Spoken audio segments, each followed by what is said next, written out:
ಈ ಹುಡುಗಿ ಬೋಸೆ ದೇವರ ಹಟ್ಟಿಯ ಮಂಜುಳ ಚೆನ್ನಾಗಿ ಓದ್ತಾಳೆ. ಆದ್ರೆ ಇದು ಯಾವಾಗಲೂ ಹೀಗಿರಲಿಲ್ಲ. ಗ್ರಾಮೀಣ ಮಕ್ಕಳು ಶಾಲೆಗಳಲ್ಲಿ ಬಹಳ ಸಮಸ್ಯೆಗಳನ್ನು ಎದುರಿಸ್ತಾರೆ. ಅವುಗಳಲ್ಲಿ ಮುಖ್ಯವಾದುದು ಏನು ಅಂದ್ರೆ ಒಳ್ಳೆಯ ಪುಸ್ತಕಗಳು ಅವರಿಗೆ ದೊರೆಯದೇ ಇರುವುದು. ಹಿಪೋ ಕ್ಯಾಂಪಸ್ ಸಂಸ್ಥೆಯು ಕರ್ನಾಟಕ ರಾಜ್ಯದ ಚಿತ್ರದುರ್ಗ ಜಿಲ್ಲೆಯಲ್ಲಿ ಕಲಿಕಾ ಕೇಂದ್ರಗಳನ್ನು ಸ್ಥಾಪಿಸಿದೆ.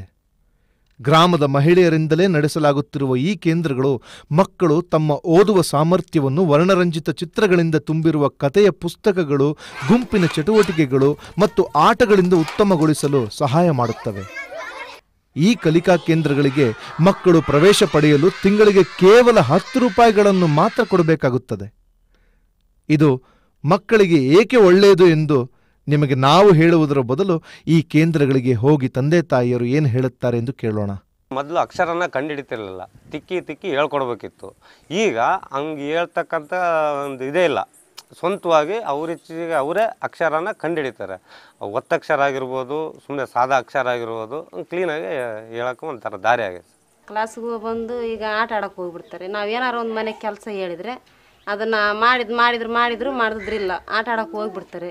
ಇವಾಗ ಅಲ್ಲಿ 4 ಗಂಟೆಗೆ ಸ್ಕೂಲ್ ಬಿಡ್ತೈತಿ, ಏನೋ ಒಂದು ಅರ್ಧ ಗಂಟೆ 1 ಗಂಟೆ ಹೋಮ್ ವರ್ಕ್ ಮಾಡ್ಕೊತಾರೆ.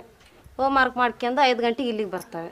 5 ಗಂಟೆಗೆ ಇಲ್ಲಿಗೆ ಬಂದು ಇಲ್ಲಿ ಅವರು ತೋರಿಸಿದ್ದು ಬರೆಯೋದು, ಒಂದಿನ ಆಟ ಆಡೋದು, ಒಂದಿನ ಹೋಮ್ ವರ್ಕ್ ಮಾಡೋದು, ಅವರು ಹಿಂಗೆ ಚಿತ್ರಗಳು ತೋರಿಸಿದ್ದು ಅದನ್ನ ಮನೆಗೆ ಬಂದು ಬಣ್ಣ ತುಂಬ್ಕೊಂಬೋದು, ಇದೆಲ್ಲ ಮಾಡ್ತಿರ್ತಾರೆ. ಸ್ಕೂಲ್ ಬಿಟ್ಟೇಟ್ಗೆ ಮನೆಗೆ ಬಂದೇಟ್ಗೆ ಅವರು ತಿನ್ನೋಕ್ಕೆ ಕುಡಿಯೋಕ್ಕೆ ಏನೋ ಕೇಳ್ತಾರೆ.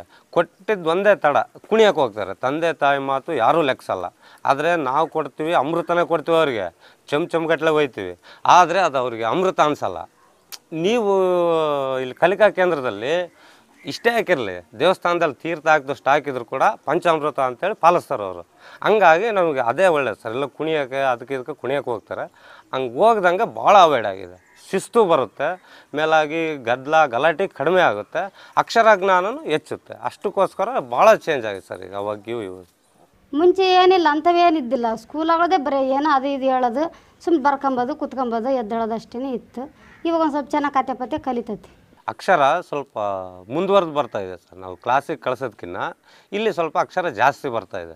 ಯಾಕಂದರೆ ಅವ್ರಿಗೆ ಬೇಕಾದಂಥ ಪುಸ್ತಕಗಳನ್ನು ಆರಿಸ್ಕೊಂಬರ್ತಾರೆ. ಅಕ್ಷರಕ್ಕಿಂತ ಮೊದಲು ಗೊಂಬೆ ನೋಡ್ಕೊಂತ ಅಕ್ಷರ ಕಲ್ತ್ಕೊಂತಾರೆ. ಆ ಥರವಾಗಿ ಸ್ಕೂಲ್ಗಿನ್ನ ಒಂದು ಹೆಜ್ಜೆ ಮುಂದೆ ಓದೋಕ್ಕೆ ಸಹಾಯ ಆಗುತ್ತೆ ಸರ್ ಇದು. ಅದಕ್ಕೋಸ್ಕರ ಕಳಿಸ್ತಿದ್ದೀವಿ. ನಮ್ಮ ಮಕ್ಕಳು ಓದಬೇಕು, ಮುಂದೆ ಬರಬೇಕು, ಇನ್ನು ಇಂಪ್ರೂವ್ ಆಗಬೇಕು ಅನ್ನೋದೇ ನಮಗೆ ಆಸೆ. ಕಳಿಸ್ತೀವಿ, ಎಷ್ಟೇ ಆಗಲಿ ನಮ್ಮ ಮಕ್ಕಳು ಚೆನ್ನಾಗಿರಲಿ ನಮ್ಮ ಮುಂದೆ ಅನ್ನೋದೇ ಆಸೆ. ನಮಗೆ ಪಾಸು ಫೇಲು ಅನ್ನೋ ಎರಡೂ ಲೆಕ್ಕ ಇಲ್ಲ, ಒಟ್ಟಿಗೆ ಜ್ಞಾನ ಬರಬೇಕು ಅನ್ನೋದೊಂದೇ ನಮ್ಮ ಒಂದು ಅಭಿಪ್ರಾಯ. ಮೊದಲು ನಮ್ಮ ಅಜ್ಜಿ ಕತೆ ಹೇಳುತ್ತಿದ್ದಳು. ಈಗ ನಾನು ಕಲಿಕಾ ಕೇಂದ್ರಕ್ಕೆ ಬರುತ್ತೇನೆ. ಬೇರೆ ಮಕ್ಕಳು ಕಲಿಕಾ ಕೇಂದ್ರದ ಬಗ್ಗೆ ಹೇಳುವ ಮಾತುಗಳು ಇವು.